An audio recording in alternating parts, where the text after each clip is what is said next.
Hi, I'm Steve Clemons, and I have a question. As Biden lays out a red line with Israel, and then he says, oh, there are no red lines with Israel, what impact is White House confusion having on the war in Gaza? Let's get to the bottom line.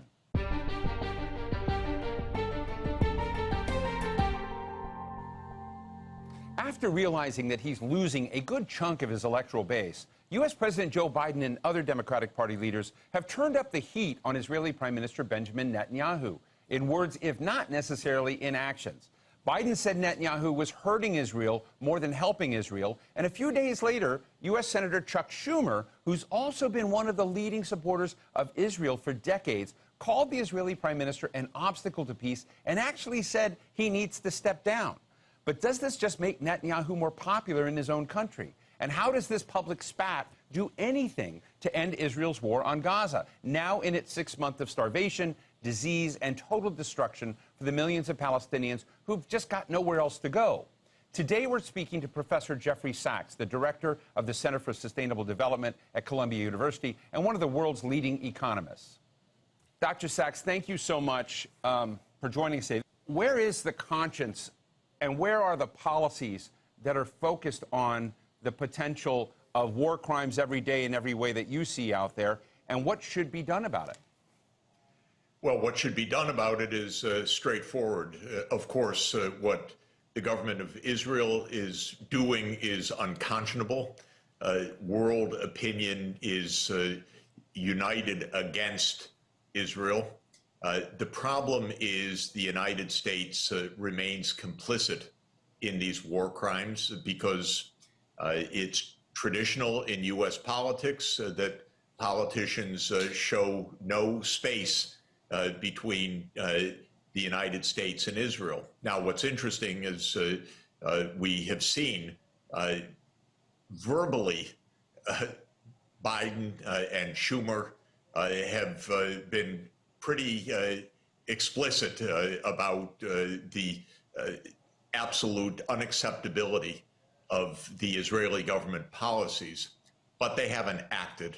What, of course, a strong, effective U.S. president would do would be to stop the flow of munitions if those munitions are being used for slaughter, for killing tens of thousands of innocent people, which is exactly what's happening.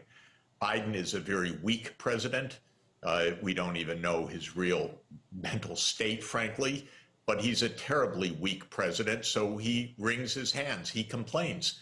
But it's as if Netanyahu runs the U.S. government, actually. It's something I can't recall in this way, where the president says, our policy is so-and-so, and Netanyahu says, no, it's not. And in fact, Netanyahu is the one that seems to be calling the shots day by day. My question to you is, could he lose the election against Donald Trump over this conflict? I've been telling friends, I don't know whether they would count me as a friend anymore, but I've been saying to Democratic Party leaders actually for years that the Biden foreign policy, not only vis-a-vis Israel, that's more recent, but also the Ukraine war and other tensions, absolutely will hurt them terribly at the polls. I said that in the midterms when the Republicans captured the Congress. I've left the party because I'm so unhappy with the warmongering of the Democratic Party, but it's basically warmongering, I think, in support of a president who's a warmonger, but is just generally weak and I think incompetent, frankly. So people see this. They don't want Biden even to run for re-election. They think he's too old, too infirm, and his display of incompetence on these foreign policy issues is clearly very much hurting him in these opinion surveys and in his approval ratings, which are awful going into a re-election campaign. But to give the president an element of, I don't know whether to call it credit, but to kind of note some things they've done. There's clearly a shift in the rhetoric, clearly a shift where, even Chuck Schumer has come out and said, Israeli Prime Minister Bibi Netanyahu has to go. That you've got a commitment now, although it's taking 60 days or so to build a portal in. I mean, I don't know whether sounds like a good thing or the world is singing, wow, the United States cannot build a port very quickly, but 60 days to get materials in through there. Are there any net positives you see in the shift in tone, the commitment to try to get another aid portal into Gaza than they have now? Well, you know, this port thing is a tragicomedy, because why are they building a port when they have a road? They're building a port because the Israeli government is blocking the road. We don't need to build a port to get aid in. We need to stop the absolute war crime policy making of the Israeli government. And that can be done by saying, as the U.S. has on other occasions, no more arms for this kind of policy. We don't want to be complicit in genocide. You know, the genocide charge is in front of the International Court of Justice. For those of us who watch very closely those proceedings, read the pleadings, and know the 1948 Genocide Code, it's, I think, quite likely that the International Court of Justice is going to find that Israel is in violation of the Genocide Convention. And does the United States want to be complicit in genocide? This is a pretty straightforward question. All of the rhetoric shows the pain, but also the weakness of the U.S. in this. Are we really simply following the line of the Israel lobby? Is that what this is? Or is the president so weak, maybe incapacitated, we don't know, that he's not able to effectively be president of the United States? I don't know. I just watch along with the rest of us, and I don't much like what I see. So yes, rhetoric is one thing. Anthony Blinken has been wringing his hands in pain, saying we want the Israelis to do this and that, and then in the same breath saying no red lines, no red lines. Well, come on, that's complicity in these war crimes. But you're an expert in development, and you've been talking a lot about famine conditions. I want our audience to understand what would be possible if you had a true famine condition, you had true starvation, real starvation, how that scales in terms of the potential casualties of those conditions. Well, first, let me say that we are seeing a massacre in front of our eyes. It is absolutely inhumane. It is absolutely war crimes. It is arguably, I personally think, likely genocidal, according to the legal standards of the 1948 Genocide Convention. And so all of this is shocking to me that this does go on day by day in full view. We haven't had genocides captured by video feed day by day. We have IDF forces, the Israeli Defense Forces, standing there thumbs up as they blow up universities, mosques, hospitals, apartment buildings. It's unbelievable. We have members of the Israeli cabinet preaching hate. We've seen these religious, nationalist, extremist rabbis talk about killing all the people in Gaza, and asked, do you mean the children? Rabbi says, yes, the children, they can grow up to be terrorists. We're seeing things that are absolutely unconscionable, and we need Israeli leaders and intellectuals to stand up and say that is not acceptable for our country and our society. And we're not seeing it, but we need to see that. So this is the first point. On the scale, well, there's no limit to what's possible, because there are hundreds of thousands of people who are profoundly undernourished right now. Food rations have been to a minimum, or not rations, actually. We have seen emaciated children come to the remaining hospitals and dying in the hospitals. We see people swarming the food relief and then being killed. We see people being killed by this inanity of America dropping food packages and killing people underneath by the weight of these packages falling to the earth, rather than the decency of opening up a supply line for food, fuel, water, which is absolutely a necessity under the conventions of war that Israel plainly violates day by day, and the U.S. remains complicit. So the scale, if Israel attacks Rafah, where it has pushed the people of Gaza in an unbelievable concentration of people in the south, saying that's where you're safe, and then starts an incursion into Rafah, God knows how many more thousands, tens of thousands will die if there's no aid relief. Heaven knows what's going to happen on all of this. And so this isn't something that we should be pondering as an intellectual or forecasting exercise. It's something that should end today. And it could end today. It could end by the United States government saying, we are not providing the munitions for slaughter, period. That would end it. Israel cannot do this one day without the United States. But all the hand-wringing, all the complaining, all of these supposed statements by Biden that Netanyahu's an asshole, and I'm quoting him, I'm not making that statement, I'm quoting what has been in the papers. That's meaningless if we continue to provide the munitions and we have the statements by Biden and Blinken that there are no red lines for Israel. It's meaningless. So it's really amazing to me. Jeff, I travel all over the world. I'm talking to leaders all over the world. People are stunned at this continuing in this way day by day. They don't understand what's happened to the United States of America.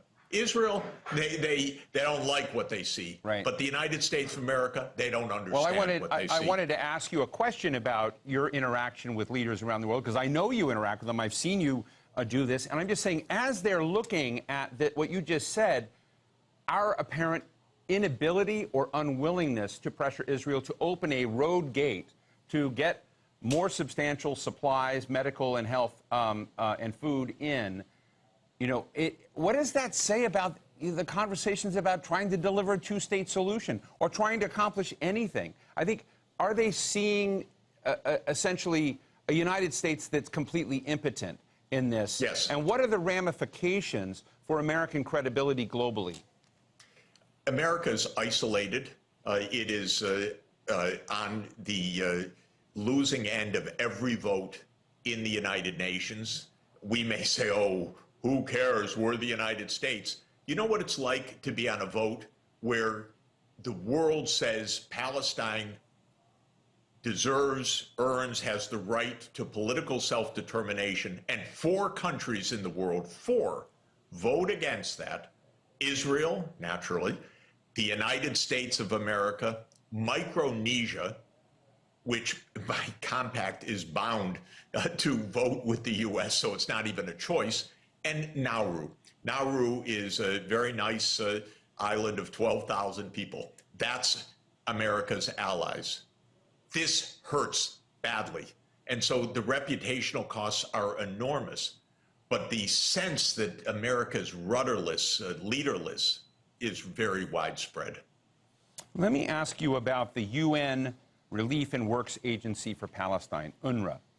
Now, 3 countries, Canada, Sweden, and Australia, have reversed their positions that they had stopped supporting UNRWA. There's an investigation going on looking into potentially 14 individuals who may have conspired or been part of Hamas when this went on. That's out there. That's public. The United Nations has said it is investigating and has been very forward with that. But UNRWA employs thousands of people, 16,000 in Gaza alone. I'm just interested, from your title, which is Sustainable Development, is there any development? Is there any ability to economically support and sustain the people of Palestine after this if UNRWA does not get support from the United States? There's now a bill trying to make American suspension of aid permanent, actually. And I'm just interested in your thoughts on that front. UNRWA does heroic work in a war zone, and it has lost a huge number of staff to this war. Israel targets the United Nations. Israel uses the United Nations as its punching bag, and UNRWA has taken the brunt of this. Israel makes some statement about UNRWA, and then all of these politicians run to immediately cut off the aid. They see a genocide or massive war crimes going on before their eyes for weeks and weeks and weeks, and they take no action at all. But Israel makes a claim about UNRWA, and within hours, the aid is cut off. The word is shambolic, meaning the shame, the idiocy of these politicians as they scurry around to try to win favor with this lobby and that lobby is disgraceful. That's all it is. They play a game in their politics where it's life and death by the hour that's really at stake.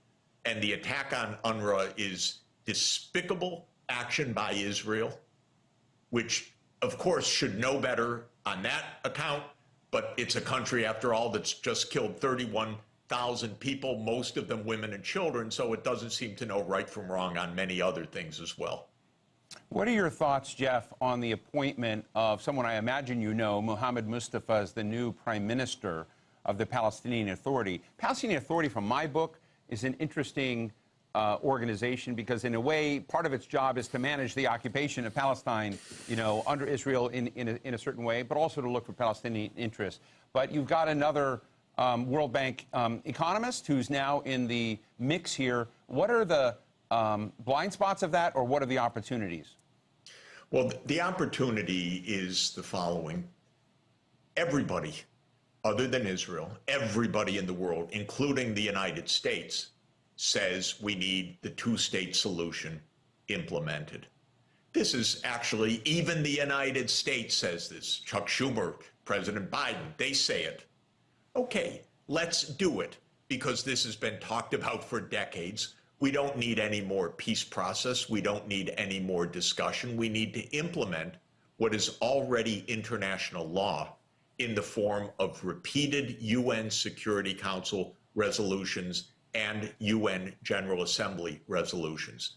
My recommendation to cut through this horror is that the United Nations immediately recognize the state of Palestine as the 194th UN member state, with capital in East Jerusalem, with the pre-1967 borders, and that we don't say that that's the end point of some vague peace process, which has been the game and the claim for decades, but that is what is needed for peace now.